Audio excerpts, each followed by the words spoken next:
Alors, bonjour Madame Mireille Duric. Je suis heureuse de vous accueillir aujourd'hui pour cette interview.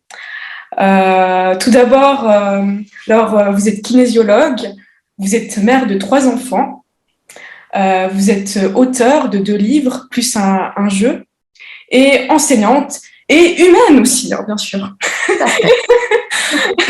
Donc, qu'est-ce qui vous a amené en fait finalement à être kinésiologue? Alors d'abord, bonjour et merci de me permettre de partager ce temps avec vous et de faire profiter de mon expérience. Alors comme vous l'avez dit, j'étais d'abord enseignante. J'ai un peu choisi l'enseignement un petit peu par défaut peut-être, quoique j'ai toujours bien aimé transmettre, mais je transmettais ma passion pour la musique quand j'étais plus jeune, vers 18 ans comme ça. Et donc j'ai commencé à être enseignante pour adolescents et j'ai assez rapidement senti que peut-être le cadre scolaire allait être trop étroit pour moi et que j'avais autre chose à offrir aux enfants et notamment aux enfants de difficulté. Et lorsque j'ai eu mes enfants, donc j'ai d'abord 2 garçons et des jumeaux et ensuite une fille. Et quand mes garçons avaient 7-8 ans, après avoir cherché bien quelques années, qu'est-ce que je voulais faire? J'ai découvert le Brain Gym, qui est une partie de la kinésiologie, et ça rencontrait vraiment ma passion pour l'enseignement, pour les difficultés scolaires, est-ce que la kinésiologie, enfin le Brain Gym pouvait m'apporter. Et donc, j'ai choisi de devenir kinésiologue à ce moment-là, mais c'était vraiment au début pour trouver des solutions pour les difficultés scolaires. Et petit à petit, ça s'est enrichi, bien sûr. En fait, vous avez fait, c'est un processus, c'est un parcours finalement pour arriver là. C'est pas du jour au lendemain, bien sûr. C'est pas du jour au lendemain. Pour moi, ça m'a pris 8 ans quand même. Waouh! Et un jour, j'ai eu un enfant dyslexique dans mes classes et en rencontrant la maman, j'ai dit, je crois qu'il fallait faire du brain gym, je crois que c'est bien. J'avais acheté 2 livres que je n'avais pas encore lus. Et quelques mois après, elle me rendait un retour, on me disait que c'était génial. Donc, j'ai basculé là-dedans et vraiment, j'avais trouvé tout à coup, j'avais trouvé ça, ce qu'il me fallait et ce qui m'a passionné et ce qui me passionne toujours autant. Au final, même si ça évolue effectivement. En 20 oui, ans, bien sûr, ça évolue tout le temps de toute façon, la pratique et tout. Donc, c'est pour ça que c'est important d'être formé aussi, de continuer à se former à côté. Donc voilà. Je voulais aussi qu'est-ce qui finalement, dans votre pratique aujourd'hui et dans l'essence que vous proposez dans qui vous êtes, qu'est-ce qui est déterminant maintenant finalement pour tous ces gens que vous accompagnez actuellement? Qu'est-ce que vous remarquez actuellement? Actuellement, comme j'accompagne beaucoup d'enfants, les enfants, ils sont encore dans cette pureté. Alors, on voit vraiment que ce sont des enfants du 3e millénaire, avec tous les paramètres liés à ce 3e millénaire, avec une nécessité impérative de faire changer le monde. Donc, ils ont une hypersensibilité. Effectivement. Ils n'arrivent plus à se fondre dans ce moule, à rentrer dans ce moule un peu rigide que l'école exige encore. Elle sera bien obligée de s'assouplir un peu. Donc voilà, je constate vraiment des changements chez ces enfants-là et forcément quelque part chez les parents qui ont été choisis pour accueillir ces enfants-là, pour les faire mettre au monde et accepter ce processus de changement, parce que ces enfants hypersensibles et ces enfants de ce 3e millénaire, certains, ils sont vraiment exigeants dans l'éducation. Ils vont entrer dans les failles des parents avec beaucoup de talent. Et ils entrent aussi dans les failles des enseignants, ça c'est sûr. Ils sentent exactement quand c'est aligné et quand c'est pas. Donc, après, je pense qu'ils les bousculent aussi, parce que c'est là aussi, ils se disent, il faut avoir un changement là maintenant actuellement. Tout à fait. Et puis en plus, la sensibilité, c'est quelque chose qui est une force. Moi, je vois aussi, de mon côté, je vois que c'est quelque chose qui est une force. Donc, c'est important de la mettre au service de ce monde. Oui. Et donc, c'est ce que j'aime faire quelque part, c'est dans l'accompagnement avec les enfants et les parents. Généralement, la maman, elle est là pendant la consultation, quelquefois le papa aussi.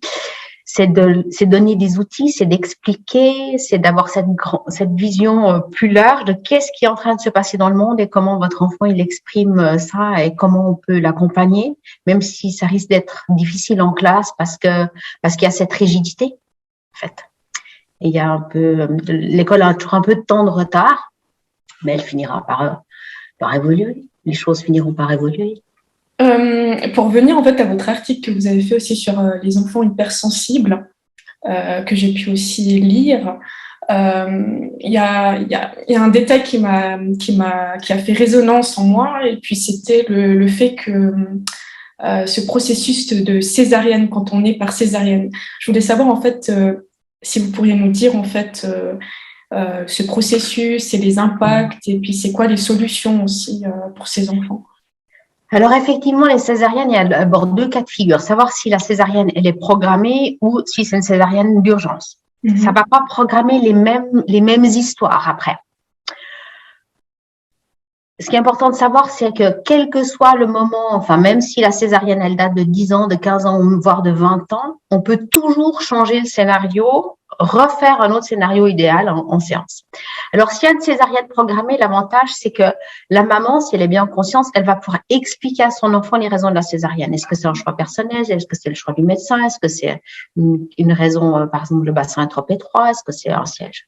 On va pouvoir mettre l'enfant au courant de ce qui va se passer, et peut-être la maman va aussi pouvoir faire le deuil d'une naissance par papa si c'est ça qu'elle souhaitait.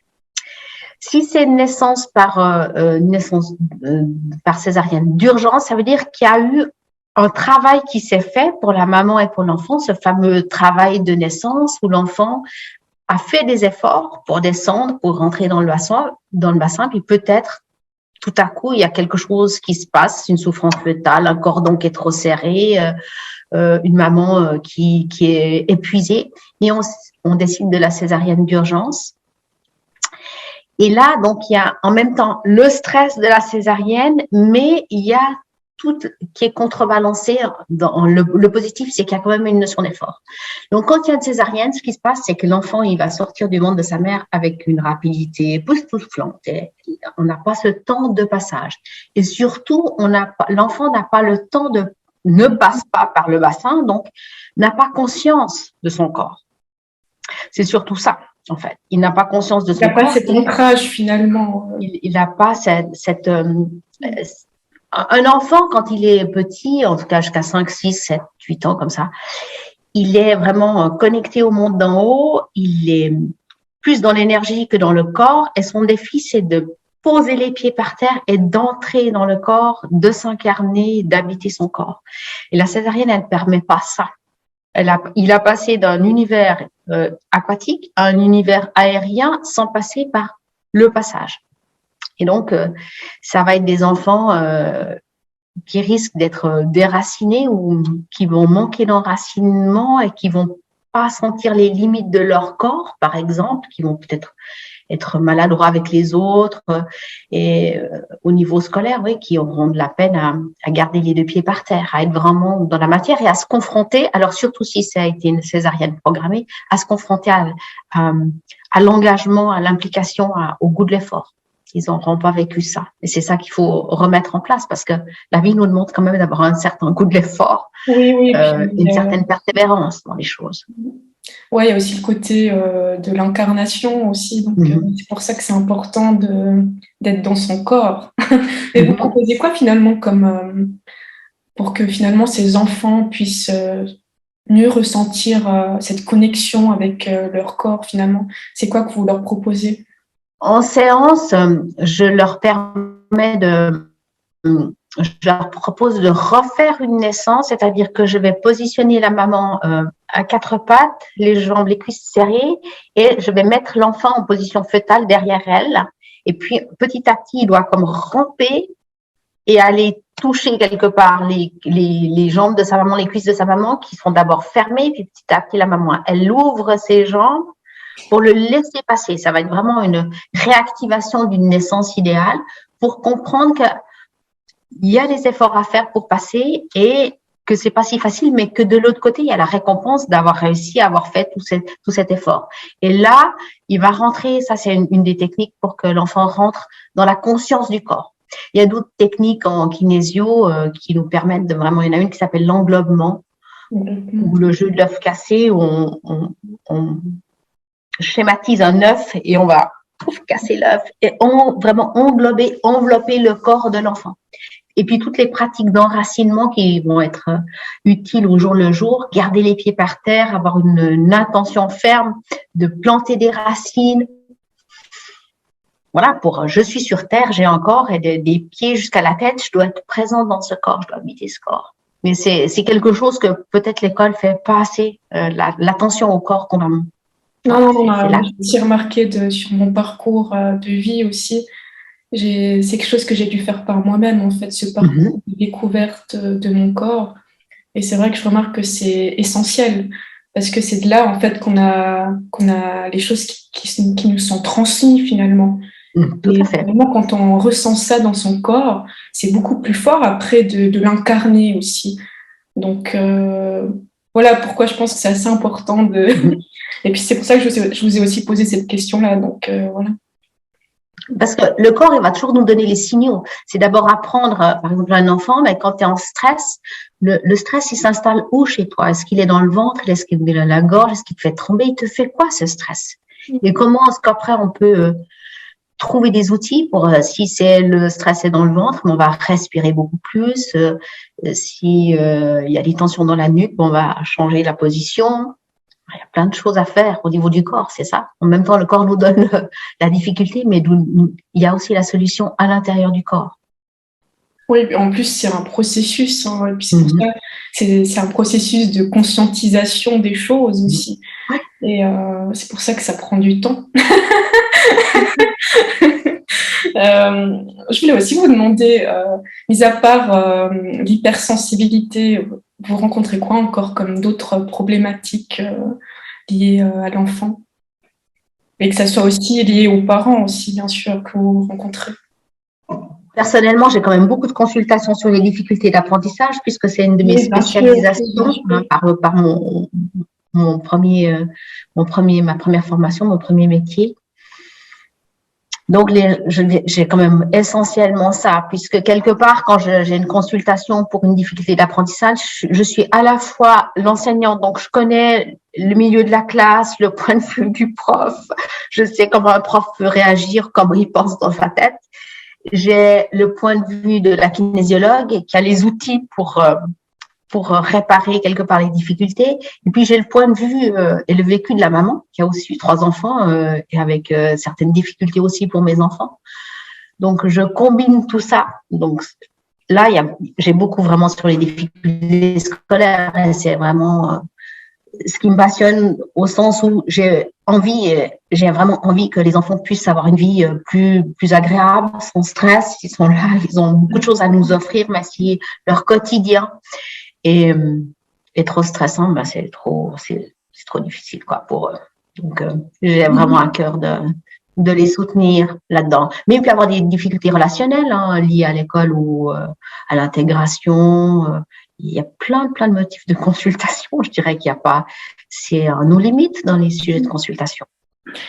Après, ce qui est intéressant dans le travail scolaire, c'est que comme c'est souvent les mamans qui accompagnent l'enfant pour ses devoirs, ça va quand même renvoyer à la maman son propre travail scolaire, comment c'était pour elle l'école. Et quelquefois, je dois inviter la maman à dire, mais voilà, maintenant c'est à votre tour d'aller retrouver la petite fille que vous étiez à l'école quand c'était difficile pour vous, pour que l'enfant puisse lui évoluer à son rythme. Autrement, c'est trop imbriqué. En plus, l'enfant est dans la bulle énergétique de sa maman jusqu'à l'âge de 7 ans. Donc, c'est important que les deux fassent un bout de travail. Oui, c'est clair.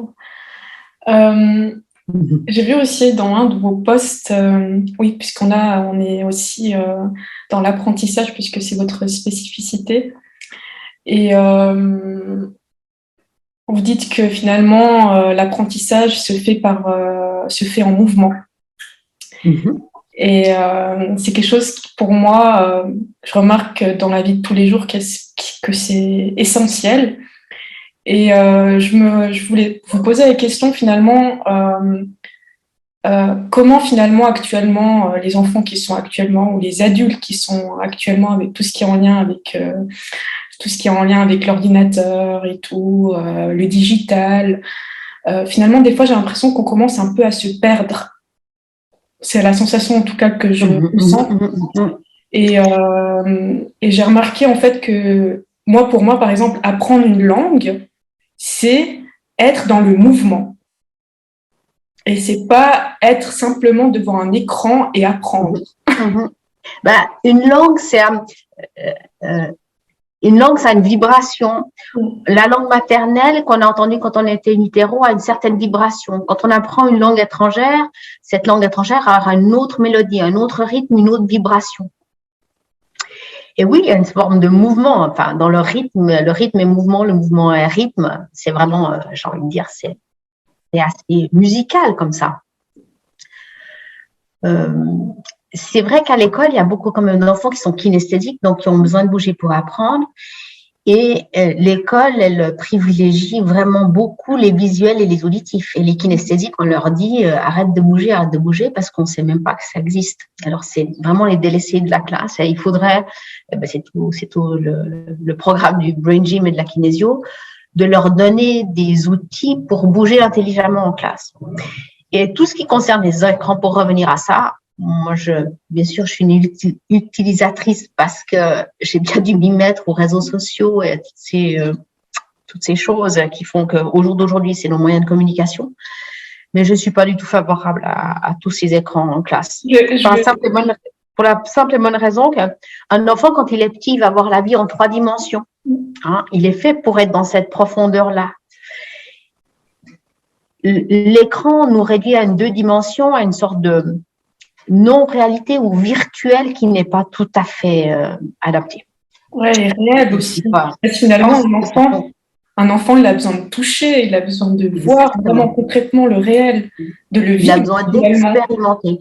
Mais ce qui m'hallucine et qui m'affole en même temps, c'est quand je vois des tout petits 2-3 ans qui, par exemple, prennent pendant la séance avec leur maman, ils prennent le portable de leur maman et ils vont directement, je sais pas, sur WhatsApp ou quelque chose, à 2-3 ans, mais ça m'affole, hein, de me dire comment ces enfants-là, en même temps, c'est comme s'ils étaient nés avec ces connexions pour faire face à tous ces outils.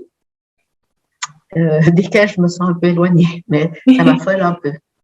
On verra ce que ça donne, mais je pense pas. Garder l'équilibre, vraiment contrebalancer si l'enfant est beaucoup devant les écrans, contrebalancer par être dehors, par jouer, par expérimenter le corps. Parce que c'est sûr, devant un écran, on est statique. Hein. On est complètement statique. Et puis ça pose des problèmes aussi après. Donc, bien évidemment. L'apprentissage et puis dans plein de choses finalement. Et rapidement d'addiction quand même. J'ai eu quelques cas de jeunes avec des addictions aux écrans à 10-12 ans. Waouh.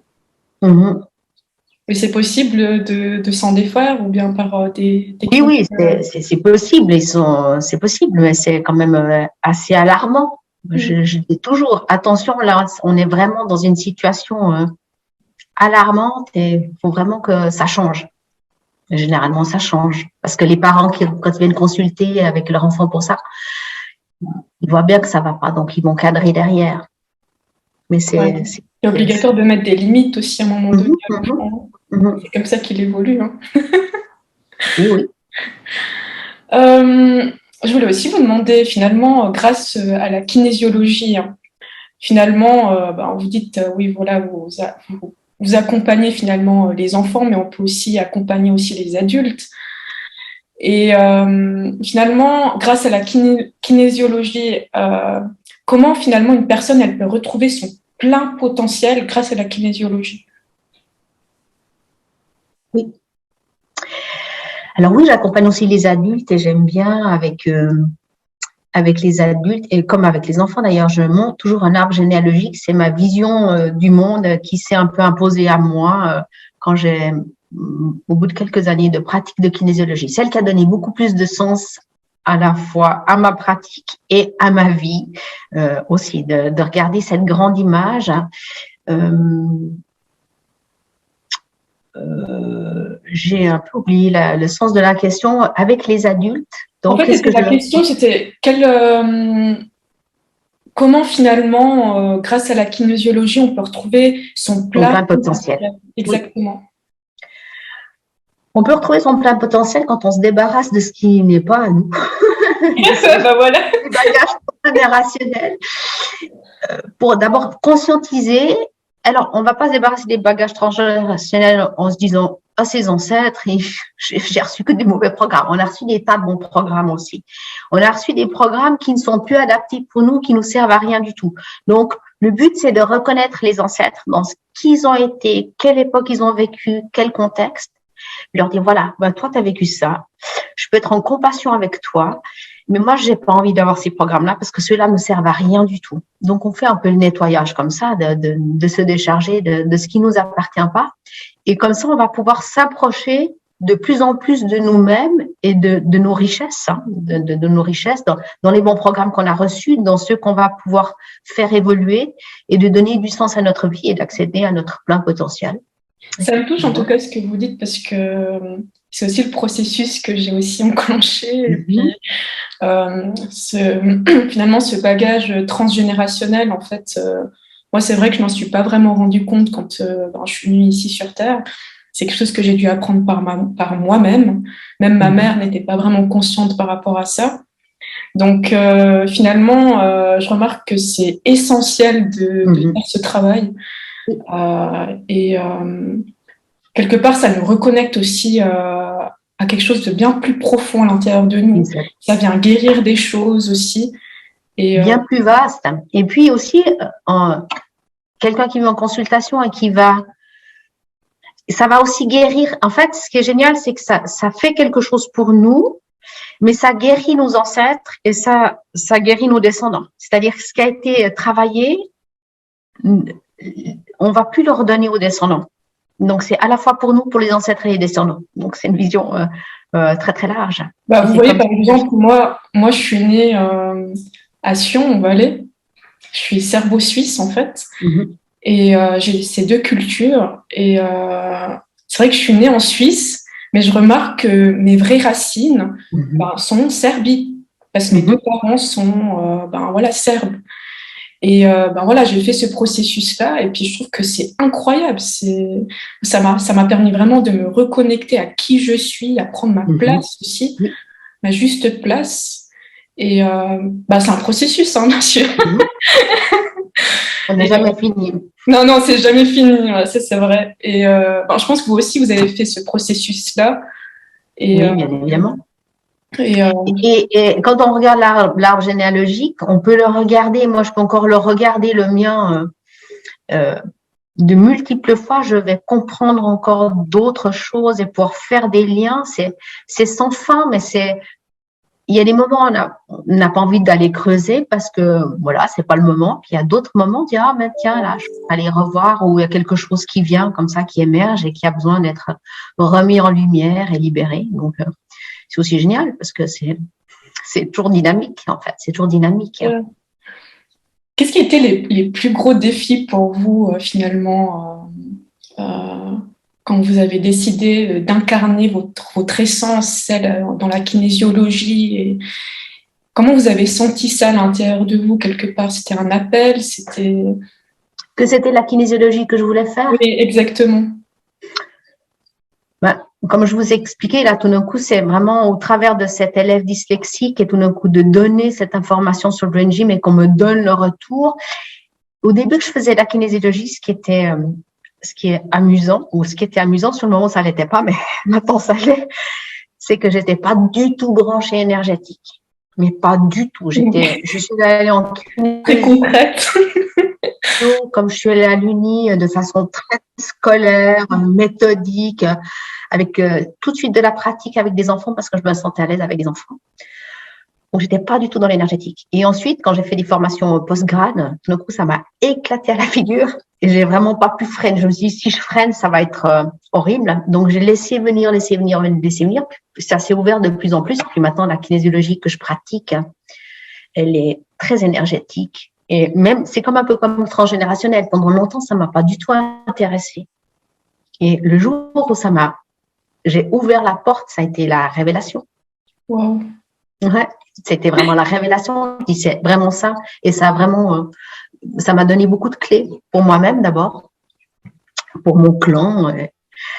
Voilà, ça m'a permis de comprendre qu'est-ce que je venais faire dans ce clan quelle était ma mission quelque part, quelle était aussi ma mission par rapport aussi de transmettre, de pas garder pour moi, parce que voilà, c'est pour ça aussi que j'écris des livres, que je publie sur les réseaux sociaux. J'ai pas envie de garder pour moi ce que je découvre au cabinet, parce que je le découvre, parce que je suis juste un intermédiaire entre celui qui vient en consultation et plus haut, ou je sais pas qui, ou je sais pas comment le nommer, mais je suis juste un intermédiaire, donc j'ai pas de raison de garder ça. Hein, je suis vraiment dans une dynamique de faire circuler l'information et de partager, que ça puisse aider modestement d'autres personnes à avoir des petits déclics. Est-ce que concrètement, ça a été dur de vous mettre en place en tant que kinésiologue, concrètement, dans la matière? Non, pour moi personnellement, pas du tout. J'ai eu beaucoup de chance, peut-être parce que je viens du milieu scolaire et j'ai beaucoup investi ce milieu scolaire. J'ai donné des formations pour les enseignants, j'ai donné beaucoup de formations pour les parents, pour les éducateurs. Et donc, je me suis beaucoup diversifiée au début. Et donc, j'ai été très vite reconnue par cette spécificité. Et quand on touche le milieu scolaire, ben forcément, il y a quand même beaucoup, beaucoup d'enfants. Et avec tous ces enfants, il y a beaucoup de mamans qui parlent entre elles. Donc, ça fait vraiment un effet bouche à oreille, le bouche à oreille. Voilà. Mais je dois reconnaître que tout le monde n'a pas cette chance-là. Hein, des fois, c'est quand même assez… Maintenant, il y a beaucoup, beaucoup de kinésiologues. Je peux imaginer que ça peut être difficile de faire sa place et de trouver vraiment sa spécificité. Mais bon, il y a de la place pour tout le monde quand même. Oui, je pense qu'il y a de la place pour tout le monde. Mais ce travail, pour moi, personnel, il a été assez évident. Je pense que l'enseignement était en fait, maintenant, je vois mon métier d'enseignante comme un passage pour arriver à être kinésiologue. C'est ce qui m'a amené à ça et j'ai gardé le plaisir de transmettre et voilà. C'est génial. Donc finalement, vous avez quand même réussi à vous mettre en place à vous incarner dans ce rôle, et puis finalement vous le vivez bien.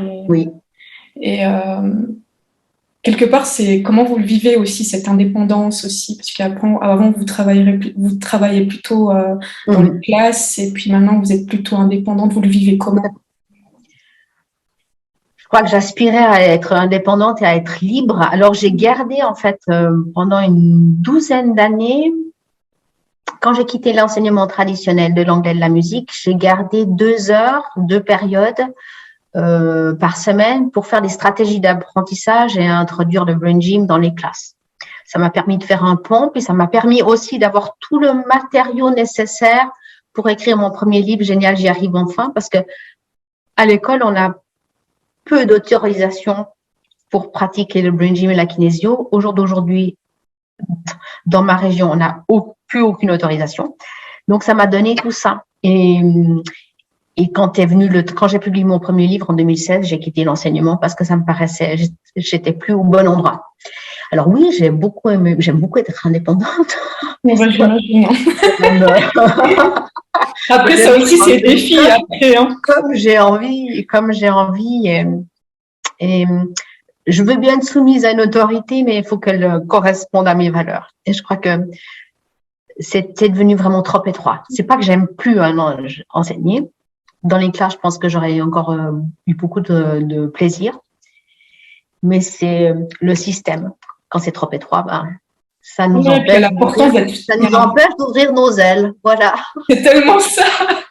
On a besoin, en fait, on a besoin de cette liberté. On a besoin aussi d'écouter nos valeurs, aussi d'être fidèle à soi-même. Au final, c'est être fidèle à soi-même. Et la kinésiologie, la pratique de la kinésiologie permet quand même pas mal de créativité. On peut ajouter des outils. Moi, j'ai eu la chance de collaborer avec un aromathérapeute, donc j'utilise beaucoup les huiles essentielles. Voilà, en plus, tout ce que je vais capter à l'extérieur avec d'autres formations, je l'intègre. D'ailleurs, il a l'air super intéressant là, votre jeu là. Génial. D'ailleurs, j'aimerais bien aussi le commander d'ailleurs. Ça m'a donné envie. Alors ça, c'est un vrai travail d'indépendante parce que en fait, je l'ai vraiment fait à compte d'auteur à l'aide d'une graphiste, la même graphiste qui a collaboré pour mon premier livre Génial, j'y arrive enfin, et pour mon deuxième Des étoiles vers la terre. Mais ce jeu n'a pas d'éditeur, donc il est juste à compte d'auteur. Donc voilà, c'est vraiment la vraie liberté dans toute sa splendeur. Dans toute sa splendeur, avec un peu la difficulté à le faire connaître, mais voilà, j'avais envie de le faire. Parce que ce jeu, je pense que le fait de travailler avec des enfants m'a permis de retrouver un peu l'enfant en moi. Et il y avait une part de moi qui avait envie d'être un peu plus dans le ludique, le récréatif. Là, allez, on s'amuse, mais en même temps qu'on s'amuse, on va apprendre des choses intelligentes. Ça m'a sorti un peu d'un cadre un peu trop, des fois un peu trop rigide, un peu trop scolaire, un peu trop perfectionniste aussi. Donc oui, j'aime ce jeu, je le trouve très sympa. Ouais, je pense qu'il pourrait aussi aider. Je pense qu'il pourrait aider autant les enfants que les adultes au final. Alors tout à fait. De toute façon, le Brain Gym, on l'utilise beaucoup pour les enfants, mais il est super pour les adultes. Et quelquefois, je le pratique aussi avec des adultes au cabinet. Et c'est vraiment très très intéressant de voir. De toute façon, c'est le fonctionnement de notre cerveau. Hein. Ouais, c'est le jeu. C'est le jeu. Encore heureux qu'il y a du jeu un peu dans ce monde. Sinon, on s'ennuierait un peu. Tout à fait. On apprend mieux quand on s'amuse. Ça, c'est clair. Ça, c'est clair. Je voulais, pour conclure finalement cette interview, puisque voilà, il me reste pas tellement beaucoup de minutes, mais c'est en lien avec la technologie, donc voilà. Et je voulais savoir quel dernier finalement conseil vous pourriez finalement donner que ce soit un enfant hypersensible, un adulte hypersensible ou quelqu'un d'autre, bien sûr, une personne par exemple qui est plutôt hyperactive. Qu'est-ce que vous pourriez leur donner comme conseil finalement en ces jours, finalement, en ces temps qu'on vit finalement tous? C'est d'apprendre à rester dans le corps, de trouver les activités qui nous permettent d'être dans le corps. Là, ça peut être du jardinage, ça peut être de la marche, ça peut être éventuellement, je sais pas, un sport qui nous permet d'habiter le corps pour faire face à ces turbulences. Hein, et de pas laisser la tête et le mental prendre le dessus et peut-être nous emmener dans des vents de panique comme on a vécu pour certains, comme certains ont vécu avec le Covid, avec d'autres choses. La peur, vraiment de rester de rester dans le corps, s'enraciner, voilà, avec des activités. Ça peut être effectivement le jardinage, la poterie, le dessin, mais tout ce qui va vraiment beaucoup engager les mains et la terre. Ça, c'est la meilleure chose.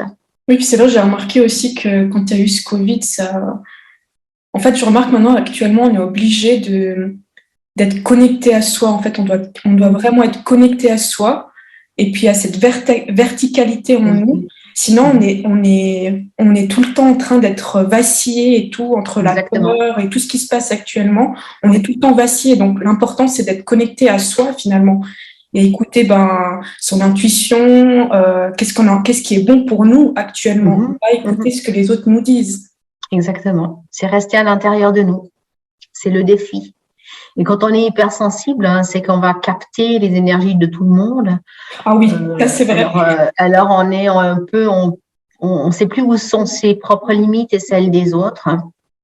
Donc il y a des huiles essentielles qui aident à bien rester à l'intérieur de soi. Par exemple le géranium que je donne souvent à respirer pour vraiment rester dans sa verticalité et dans son soi, dans son centre et ne pas se laisser pomper par l'énergie des autres. Là, ça, c'est notre grand défi, c'est de rester avec soi. Bon, en tout cas, je vous remercie beaucoup. En tout cas, merci à vous, c'était un plaisir. Merci beaucoup et puis au plaisir de vous rencontrer, pourquoi pas. Avec joie. Merci beaucoup. Merci, au revoir. Au revoir.